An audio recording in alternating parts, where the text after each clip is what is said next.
नमस्कार दोस्तों, study IQ में आप सभी का बहुत बहुत स्वागत है। रिसेंटली इंडिया और चाइना के बीच में जो बॉर्डर क्लैशेस हुए उसके बाद एंटी चाइना सेंटीमेंट काफ़ी ज़्यादा बढ़ चुका था। इनफैक्ट देश के कई सारे इलाकों में boycott Chinese brands, boycott Chinese products को लेकर भी नारे लगाए गए थे यहाँ पर। लेकिन जो रिसेंटली सेल हुई है, अगर आपने देखा होगा पिछले कुछ दिनों में फ्लिपकार्ट और अमेज़ॉन के ई कॉमर्स वेबसाइट्स के ऊपर जो सेल चलाई गई थी उसके आंकड़े कुछ और दर्शाते हैं। इसी संदर्भ में मैं आपसे यहाँ पर बात करने वाला हूँ कि क्या भारत में हम एक चाइना की तरह स्मार्टफोन बना सकते हैं जो कि 10,000 रुपये में वो सभी सुविधाएं यहाँ पे दे सकता है जो कि चाइनीज़ स्मार्टफोन्स प्रोवाइड करते हैं। बेसिकली आपके लिए ये एक रियलिटी चेक होने वाला है कि क्या वाकई में भारत स्मार्टफोन्स के क्षेत्र में अपने आप को आत्मनिर्भर बना सकता है या फिर नहीं। सो आइए स्टार्ट करते हैं, जानेंगे एग्जैक्ट नंबर्स के साथ, एग्जैक्ट फिगर्स के साथ कि क्या भारत वाकई में इतनी इन्वेस्टमेंट यहाँ पे कर सकता है जो कि रिक्वायर्ड है टू बिकम आत्मनिर्भर in the sector of smartphones. आइए स्टार्ट करते हैं मेरे साथ। मेरा नाम है अनिरुद्ध। इस लेक्चर की पीडीएफ को यदि आप लोग डाउनलोड करना चाहते हैं तो मेरे टेलीग्राम चैनल से कर सकते हैं जिसका नाम है अनिरुद्ध सर। इसके अलावा सोशल मीडिया पे भी आप मेरे साथ जुड़ सकते हैं, इंस्टाग्राम और ट्विटर के ऊपर। स्टडी आईक्यू की साल की पहली सेल आ चुकी है जिसके थ्रू आपको सभी कोर्सेज के ऊपर 5% का एक्स्ट्रा डिस्काउंट मिल रहा है। जल्दी से जाइए गूगल प्ले स्टोर के ऊपर, ऐप को डाउनलोड कीजिए और इस पर्टिकुलर डिस्काउंट का फ़ायदा उठाइए। Right, so as you can see, ये 2 दिन पहले जब आपकी फ्लिपकार्ट और अमेज़ॉन की सेल वाइंड अप हुई है उस टाइम पर यह खबर सामने आई थी कि smooth selling for Chinese brands clock double digit sales growth during Amazon Flipkart events. इसकी अगर थोड़ा और डेप्थ में जाएं हम तो आप देख सकते हैं अमेज़ॉन के ऊपर वन प्लस जो कि एक चाइनीज़ कंपनी है, इसने रिसेंटली एक नया स्मार्टफोन लॉन्च किया जिसका नाम था नॉड स्मार्टफोन।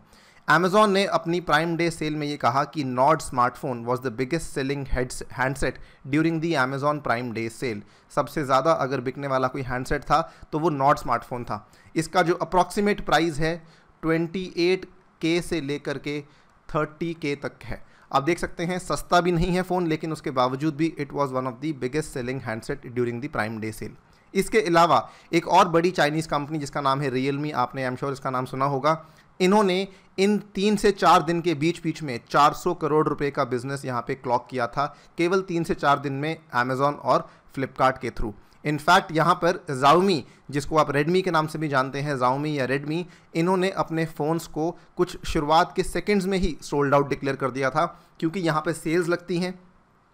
सेल्स के टाइम पे कुछ पर्टिकुलर टाइम स्लॉट्स होते हैं जिनमें ये फ़ोन बहुत ज़्यादा बिकते हैं। इनफैक्ट कई सारे चाइनीज़ फ़ोन्स को डिक्लेयर करना पड़ा कि वो आउट ऑफ स्टॉक हो चुके हैं बिकॉज जनता यहाँ पे डिमांड बहुत ज़्यादा कर रही थी, उतनी ज़्यादा यहाँ पर सप्लाई अवेलेबल नहीं थी। रियलमी ने यहाँ पर कहा है कि उनके ब्रांड के जो सबसे ज़्यादा प्रोडक्ट यहाँ बिका था वो था उनके ब्रांड के wired earphones which saw the highest sales during the Amazon sale. In fact Chinese brands का ये मानना था कि ड्यू टू सर्टन फैक्टर्स जिसकी वजह से हमारे यहाँ पे सप्लाई उतनी अच्छी नहीं थी, सप्लाई इश्यूज़ की वजह से हमारी एक्चुअली जो सेल है वो हमारी एक्सपेक्टेशन से कम हुई है। हमारी एक्सपेक्टेशन इससे कई ज़्यादा थी, but still we think we are doing good as far as the Chinese market is, Indian market is concern, I am sorry. ठीक है, सो ये जो पूरी की पूरी कहानी थी ये रही आपकी पिछले 3-4 दिन में जो सेल हुई थी फ्लिपकार्ट और अमेज़ॉन के ऊपर। अब सवाल ये आता है कि क्या जो एंटी चाइना सेंटिमेंट जो भारत में बढ़ रहा था इन पर्टिकुलर चाइनीज़ ब्रांड्स के खिलाफ, क्या उसने काम नहीं किया? उसको लेकर हम एक रियलिटी चेक करते हैं। सबसे पहले एक सरसरी नज़र मारते हैं इस पूरी कहानी के ऊपर।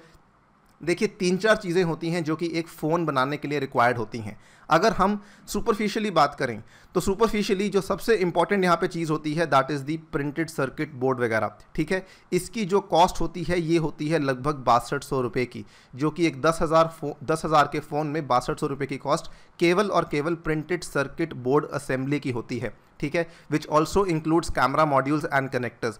ये सबसे ज़्यादा कॉस्टली होता है किसी भी फ़ोन के अंदर। यहाँ पर अगर हम लोकल सोर्सिंग की बात करें तो इंडिया में लोकल सोर्सिंग इसकी बहुत ही कम होती है। कहने का मतलब मेनली जो प्रिंटेड सर्किट बोर्ड्स होते हैं वो बाहर से मंगवाए जाते हैं। और ऐसा क्यों है कि इंडिया में इसकी मैन्युफैक्चरिंग बहुत कम होती है? बिकॉज जो PCBs हैं इनकी मैन्युफैक्चरिंग के लिए आपको हाई प्रिसीजन चाहिए, एक्सपेंसिव मशीनरी चाहिए, क्लीन रूम्स चाहिए, स्किल्ड मैन पावर चाहिए, जो कि इंडिया में अवेलेबल नहीं है। इसके अलावा अगर हम कैमरास की बात करें तो जो इसमें लेंसेज लगाए जाते हैं इसमें भी जो मैक्सिमम सबसे बड़ी सप्लायर्स हैं वो या तो जापान की कंपनी सोनी है या इसके अलावा LG की कंपनी है जो कि यहाँ पे कैमरास के लिए सप्लाई करती है। इसके अलावा अगेन इंडिया में कोई भी ऐसी बड़ी कंपनी नहीं है जो कि कैमरा के लेंसेज को बना सके, वो भी सस्ते दामों के अंदर। सेकंड सबसे ज़्यादा कॉस्टली होता है display assembly, touch panel, cover glass assembly, vibrator, motor, ringer. ठीक है, इसकी जो लोकल सोर्सिंग है ये भी काफ़ी लो है। क्यों? अगेन ये भी काफ़ी फ्रेजाइल होते हैं, जिसमें आपको हाई टेक प्रोसेसेस का इस्तेमाल करना पड़ता है, for example crystal generation, metal diffusion वगैरह वगैरह, जो कि अगेन इंडिया में ईजिली अवेलेबल नहीं होता है। इन 3-4 चीज़ों में से सबसे ईजिली अवेलेबल इंडिया में एक ही चीज़ होती है, that is the charger, adapter, battery pack या फिर वायर्ड हेडसेट। इसकी जो कॉस्ट होती है सबसे कम है किसी स्मार्टफोन के अंदर, लेकिन इसकी लोकल सोर्सिंग हाई है। क्यों? क्योंकि lithium ion cells are imported for assembly of battery packs. ठीक है, इसमें जो केबल्स हैं, कैपेसिटर्स हैं, ये आपको आसानी से लोकल मिल जाते हैं। इसके अलावा आपको लोकल सोर्सिंग करने में यहाँ पे काफ़ी ज़्यादा तकलीफ होती है। लेकिन ये वाला जो बेसिकली एक तरीके से आप कह सकते हैं पूरा का पूरा आपके सामने हमने पेश किया है, ये एक सुपरफिशियल कवरेज है। अगर हम थोड़ा सा इसके डेप्थ में जाएं तो मैं आपके साथ यहाँ पे शेयर करना चाहूँगा regarding a couple of things कि एग्जैक्टली क्या लगता है एक स्मार्टफोन को बनाने में। सबसे इंपॉर्टेंट चीज़ होती है चिप प्रोडक्शन। चिप प्रोडक्शन या फिर आप कह सकते हैं सेमीकंडक्टर्स का जो प्रोडक्शन है। कोई भी फ़ोन हो, जितना ज़्यादा अच्छा फ़ोन होता है, जितना महंगा फ़ोन होता है, उसके अंदर उसकी जो चिप है वो सबसे ज़्यादा उतनी ही महंगी होती है। फॉर एग्ज़ाम्पल अगर हम बात करते हैं तो ये जो चिप होती है बेसिकली, इसको हम एक तरीके से सेमीकंडक्टर बोल सकते हैं। ये सेमीकंडक्टर चिप्स किसी भी स्मार्टफोन का दिमाग होती है, मेन ब्रेन यही होती हैं। जितने भी वो उसमें कंप्यूटेशंस कर रहा है, जितने भी उसमें प्रोसेसेस कर रहा है, वो सभी के सभी इसी चिप के आधार पर कर रहा है। आई एम श्योर आपने सुना होगा कि किसी पर्टिकुलर फ़ोन में क्वालकॉम का स्नैपड्रैगन 600 है, 700 है, 800 है। तो ये जो 6, 7, 800 आप सीरीज़ देखते आ रहे हैं, ये बेसिकली चिप्स बोलते हैं हम इनको, और ये सेमीकंडक्टर चिप्स होती हैं जो कि मेन कंपोनेंट होती हैं किसी भी कंप्यूटिंग डिवाइस का, इंक्लूडिंग अ स्मार्टफोन। ठीक है, अगर हम चिप्स की बात करें, इसमें दुनिया भर में जो लीडर्स हैं, या तो वो ताइवान है या फिर वो चाइना है। ये 2 लीडर्स हैं which lead the world in making these processes. और यहाँ पर ये जो चिप्स हैं ये बिलियंस ऑफ इलेक्ट्रॉनिक कंपोनेंट्स के थ्रू बनती हैं, और इस पूरे प्रोसेस को कहा जाता है सेमीकंडक्टर वेफर फैब्रिकेशन। इसमें वेफर्स होते हैं सिलिकॉन के बने हुए, जिनके ऊपर आप इन चिप्स को बनाते हैं, तब जाके ये चिप्स तैयार की जाती हैं। जिन लैब्स में इनको बनाया जाता है उन लैब्स को कहा जाता है फैब्स, FAB के नाम से उनको जाना जाता है। आपको बता दूं, इसमें ताइवान और चाइना सबसे ज़्यादा बड़े लीडर्स हैं। जितना आपका चिप छोटा होगा उतना आपको फ़ायदा होगा। ठीक है, और जितना आपका चिप छोटा होगा उतने ज़्यादा कोर्स आप उस चिप में डाल पाएंगे। आपने सुना होगा कि ये वाला पर्टिकुलर फ़ोन ऑक्टा कोर है, या फिर 8 कोर चिप है, या फिर हेक्सा कोर है। ये सब जो टर्मिनोलॉजीज़ हैं इसी के साथ जुड़ी हुई हैं, जो कि ये ट्रांजिस्टर को बेसिकली और बेहतरीन बनाती हैं। अगर मैं आपके साथ बात करूँ ताइवान के बारे में, जो ताइवान की सेमीकंडक्टर मैन्युफैक्चरिंग कंपनी है, ये एप्पल के लिए भी चिप्स तैयार करती है। आप इमेजिन कीजिए, एप्पल दुनिया की one of the most expensive companies है, one of the most richest companies है। एप्पल का जो आईफोन 11 सीरीज़, जो कि लेटेस्ट सीरीज़ आज की डेट में चल रही है, उसमें 7 नैनोमीटर की चिप लगती है, और इसकी मैन्युफैक्चरिंग भी ताइवान की सेमीकंडक्टर मैन्युफैक्चरिंग कंपनी है जो कि करती है। इसीलिए ताइवान की जो ये कंपनी है TSMC दुनिया की मोस्ट वैल्यूएबल सेमीकंडक्टर कंपनीज़ में गिनी जाती है। इसके बाद आती है क्वालकॉम की कंपनी, जो कि अगेन काफ़ी बड़ी कंपनी है, और ये दुनिया भर में एंड्रॉयड के फ़ोन्स में इसके जो प्रोसेसर्स हैं वो लगाए जाते हैं। लेकिन ये भी आपको बता दूं, ये भी अपने प्रोसेसर्स खुद नहीं बनाती, क्योंकि TSMC की फैसिलिटीज़ को ही इस्तेमाल करती है। ये कहने का मतलब TSMC इज़, आप कह सकते हैं एक तरीके से वर्ल्ड लीडर है किसी भी दूसरी कंपनी को भी यहाँ पर सेमीकंडक्टर मैन्युफैक्चरिंग में मदद करने के लिए। सो राइट, यहाँ पर जो आईफोन 11 का तक का आपका सेमीकंडक्टर है वो भी कौन बना रहा है? ताइवान की ये कंपनी बना रही है। इसके अलावा अगर हम इंडिया की बात करें, इंडिया में केवल 1 या 2 लैब्स हैं। एक कंपनी है टेक्सास इंस्ट्रूमेंट्स के नाम से, जिसने भारत में प्रवेश किया था 1985 में, लेकिन इन्होंने एक डिज़ाइन ब्यूरो खोला था बेंगलोर में। उसके बावजूद भी ये यहाँ पर इंडिया में मैन्युफैक्चरिंग नहीं करते हैं। अगर हम बात करें गवर्नमेंट की, इसरो के द्वारा एक लैब खोली गई है, वो मोहाली में है, पंजाब के। यहाँ पर ये लोग चिप्स को बनाते हैं। But I would like to tell you, देखिए आईफोन 11 में जो चिप है वो 7 नैनोमीटर की है। इंडिया में जो चिप्स बनाई जा रही हैं इसरो की लैब में 180 नैनोमीटर्स की हैं, यानी कि मोर देन 25 टाइम्स बड़ी चिप है, यानी कि वो किसी भी स्मार्टफोन में लगने के लायक नहीं है। अगर हम बात करें एंड्रॉयड के जो फ़ोन्स होते हैं या फिर जो 10,000 की रेंज में फ़ोन्स होते हैं, उसमें भी 10 nm से लेके 14 nm तक की चिप्स लगाई जाती हैं, ठीक है। उसमें भी आपको चिप्स, इतनी बड़ी चिप्स आप नहीं लगा सकते जो कि 180 nm की हैं, जो कि भारत में बनाई जा रही हैं। तो सबसे पहली चीज़ आती है चिप्स की, जिसमें ऑब्वियसली भारत बहुत ज़्यादा पीछे है। हमारे पास मैन्युफैक्चरिंग की कैपेसिटी अवेलेबल नहीं है। इसमें ताइवान और चाइना के ऊपर हमारी डिपेंडेंसी ऑलमोस्ट तय है। जब एप्पल जैसी कंपनी इसके ऊपर डिपेंडेंट है, तो भारत तो यहाँ पर बिल्कुल ही आगे नहीं आ सकता है। इसके बाद अगर हम बात करें पैसे की, जो ये चिप मैन्युफैक्चरिंग का बिज़नेस होता है, ये एक बहुत ही ज़्यादा प्राइजी बिज़नेस होता है। अगर आप देखें TSMC, जिसकी मैं बात कर रहा था, ताइवान की सेमीकंडक्टर मैन्युफैक्चरिंग कंपनी, 2010 में इन्होंने एक पर्टिकुलर लैब के ऊपर $10 बिलियन लगाए थे, जिसमें ये 28 nm की चिप्स को बना रहे थे। और वो वाली जो लैब थी, इसके थ्रू ये हर महीने 1 लाख चिप्स को बनाते थे। अब आप देखिए 2010 के बाद इन्होंने इस पर्टिकुलर लैब को बंद कर दिया है। क्यों? क्योंकि 28 nm की जो चिप है, उसको आज की डेट में कोई भी स्मार्टफोन मैन्युफैक्चरर अपने फ़ोन में नहीं लगा सकता, बिकॉज 28 nm की चिप से फ़ोन गर्म होता है, और जिसकी वजह से ये वाली चीज़ अब आउटडेट हो चुकी है। आज की डेट में जो कंपनीज़ हैं वो 3 nm की चिप्स को भी देख रही हैं कि हम 3 nm तक की चिप्स को बनाना चाहती हैं, यानी कि 3 नैनोमीटर बिल्कुल ही छोटी चिप को बनाना चाहती हैं। कहने का मतलब, अगर आपने इतना एक्सपेंडिचर यहाँ पे कर दिया है, आपको कुछ साल के बाद उसको अपग्रेड करना पड़ता है। A fab has to be retooled every couple of years at enormous cost to stay very very competitive. At the same time अगर आप देखें, दूसरी बड़ी कंपनी सैमसंग, ये भी यहाँ पे चिप्स की मैन्युफैक्चरिंग करती है। इन्होंने 2014 में एक फैब तैयार की थी, जिसमें इन्होंने $14.3 बिलियन लगाए थे, ठीक है।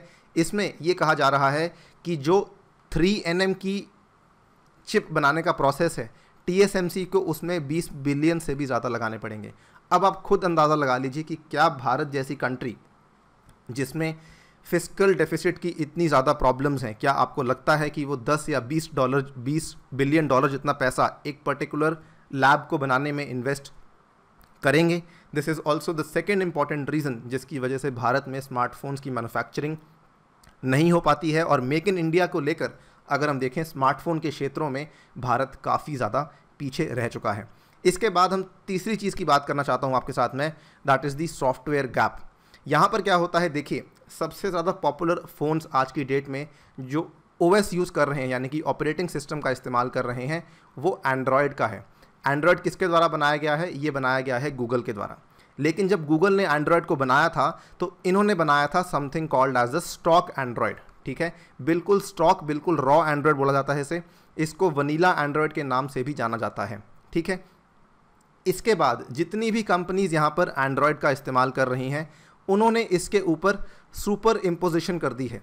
सुपर इम्पोजिशन किस चीज़ की करी है? उन्होंने अपनी एक पर्सनलाइज्ड सॉफ्टवेयर के थ्रू इसके ऊपर सुपर इम्पोजिशन कर दी है।